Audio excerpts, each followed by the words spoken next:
Eckhart Tolle.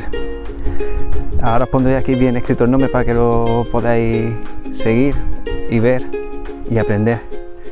Una vez en Barcelona vino a un evento y entre muchas perlas que soltó, porque no tiene desperdicio, dijo que él observaba como dos patos se podían pelear en un estanque por territorio y era cuestión de segundos, se peleaban, forcejeaban y acto seguido se separaban, sacudían las plumas, se sacudían el cuerpo entero y como si no hubiera pasado nada.